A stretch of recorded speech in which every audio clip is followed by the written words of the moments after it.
Hey guys! So today is the second day of Mental Health Week 2K16, and this video I'm actually really excited about because the prompt for this video is how do you practice self-care? And so I'm kind of a self-care expert at this point, just because it is so important to really grasp this skill and practice it in your everyday life, and just take at least 10-15 minutes every day to do something for you to self-soothe and self-care.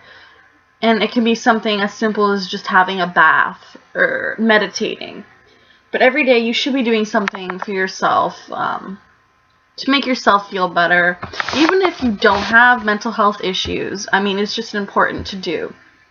So, I'm going to talk to you about ways that I practice self-care, and I actually already have a video about this that I will put in the description below. I'll put a link to that, and it's where I go more in depth about how I practice self-care and self-soothing skills. So, one of the things that I like to do to practice self-care, and although I haven't been doing this as often lately, sometimes if I'm in a really bad mood and I need to distract myself and I'm getting self-harm urges, and I need something to do with my hands, this is really good for that, and just putting on calm music while doing this. So I have an adult coloring book, which they're really popular right now, and you can get them at Kohl's, Chapters, Indigo, probably various art stores. And yeah, this is actually really fun to do, and it gives you that sense of mastery, like you're doing something, and then you have like a finished product when you're done, and you can look at it, and when you're sad, it makes you happy. And it really is a good thing to do when you're distressed or feeling self-harm urges. Like, this is one that I drew in. I colored that one. And a couple other ones in here. And yeah, just playing music while coloring is amazing. And I think people take that for granted. Like, they see kids coloring and stuff. And actually, it's very therapeutic. So I highly suggest going to buy one of these coloring books. Adult coloring books. They also have adult coloring books with swear words on them, and I really want to get one of those. It just seems really fun and a good way of like relieving stress, like, and frustration, because they're all swear words. So that's awesome. So yeah, that's an example of how I practice self-care. Another thing I like to do is, I'm an avid reader. I've been reading since kindergarten, like non-stop. I've never stopped reading, ever. And right now I'm currently reading the book. It's called You Are a Badass, How to Stop Doubting Your Greatness and Start Living an Awesome Life by Jen Sincero. And it's like a self-help book, but I'm really enjoying it. And actually, every day before I go to bed, I try to make time to read. And because it really does help relax. Reading isn't for everyone. Some people hate reading, but for me, it really helps me escape like my mind and go somewhere else. It is like a form of meditation for me. So yeah, reading is awesome. And I have a diary. I've actually kept a diary since I was about, I'm gonna say 9 or 8 years old. And I have all of my diaries from over the years. I have a huge drawer full of them. And it's good when I'm really upset, or when I just feel like I want to talk to someone but there's no one to talk to. I write it down, and it really helps. And what's cool about writing in a diary is that years later you can read what you wrote. And it's kind of interesting to see how far you've come and how far you've progressed. And like, oftentimes I will read my diary entries back from high school, and like some of it's really funny, some of it's really sad, but I always get something out of rereading that, what I wrote. And I'm sure when I'm like 50, 60 years old, I'm definitely gonna have a couple laughs over what I wrote, and see, you know, the kind of person that I am right now. Because I think memories are really important, and I just try to hold on to them.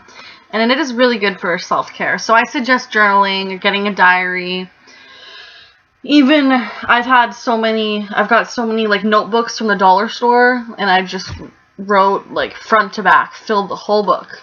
So, and it's whatever you want to write about, because you don't have to show anybody, and that's the cool thing about having a diary.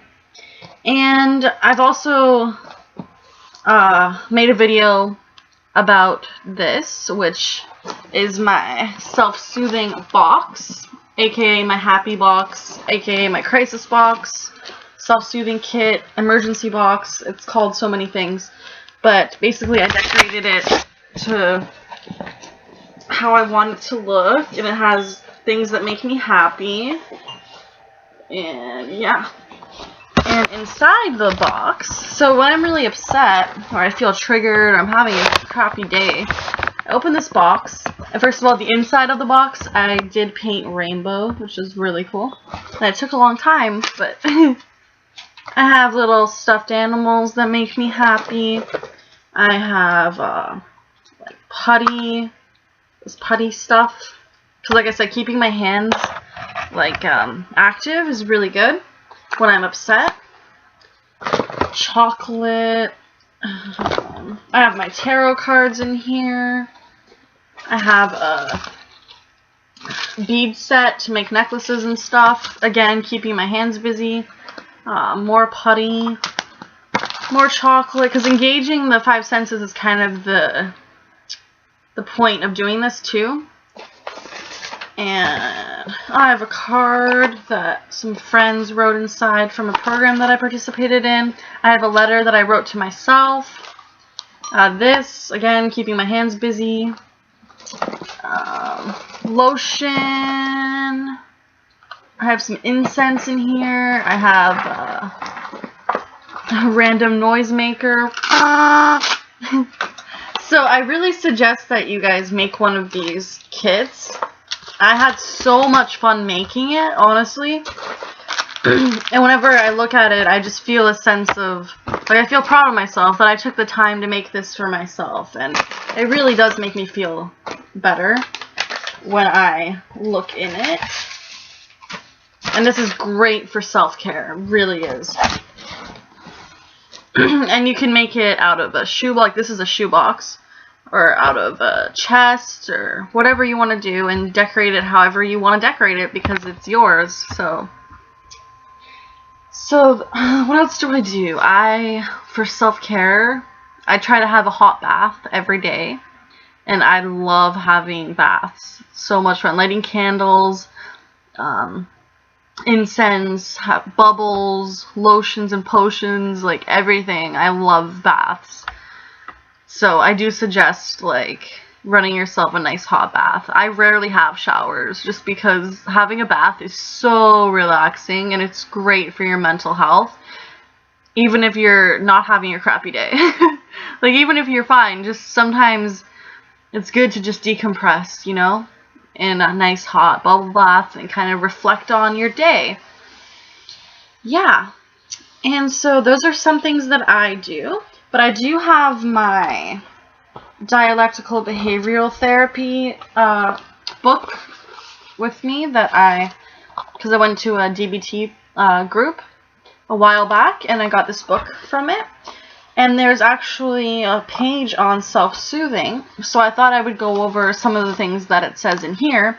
And again, it says, a way to remember these skills is to think of soothing each of your 5 senses, which is kind of what I touched on with the happy box.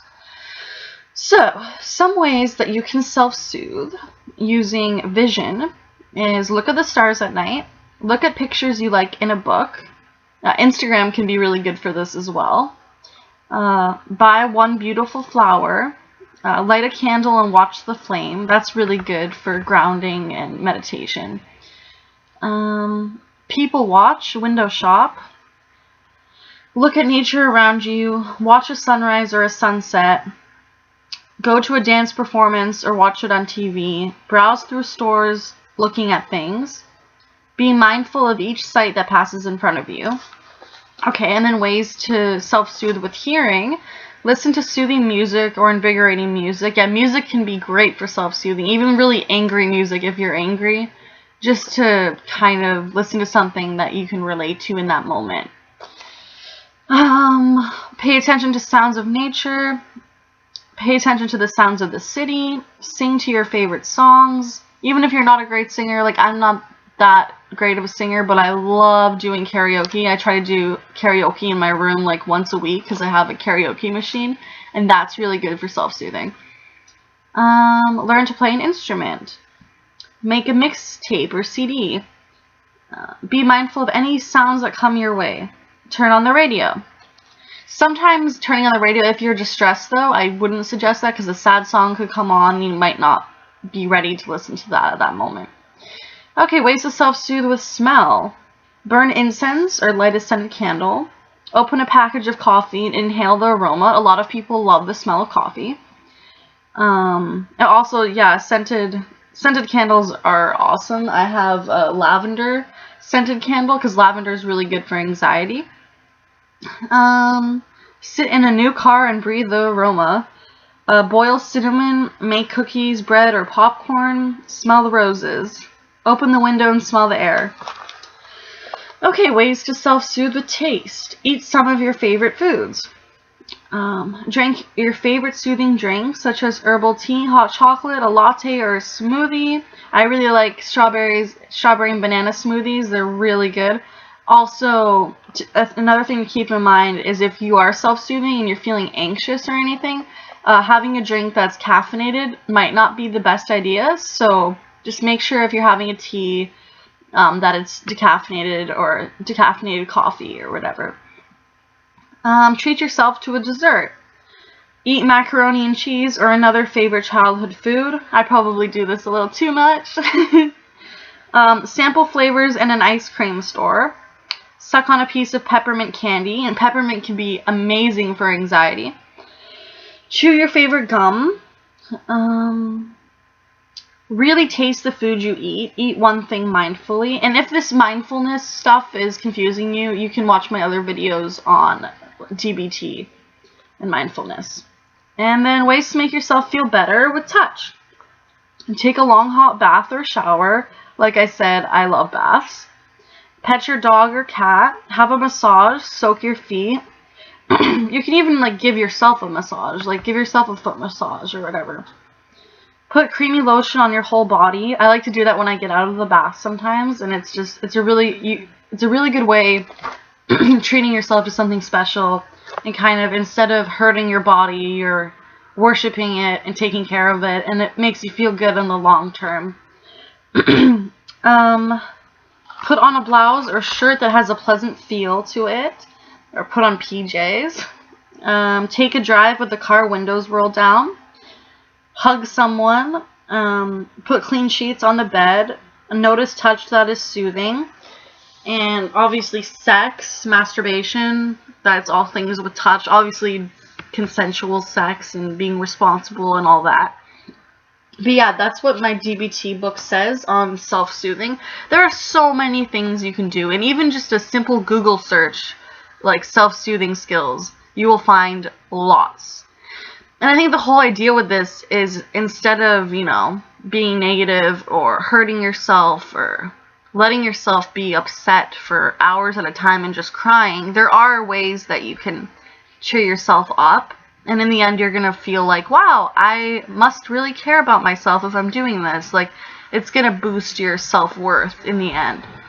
So, yeah, self-care is really important. And I think in the end, it's teaching yourself how to love yourself, which is really important. Like I said, not just for people that have mental health issues, but for everyone.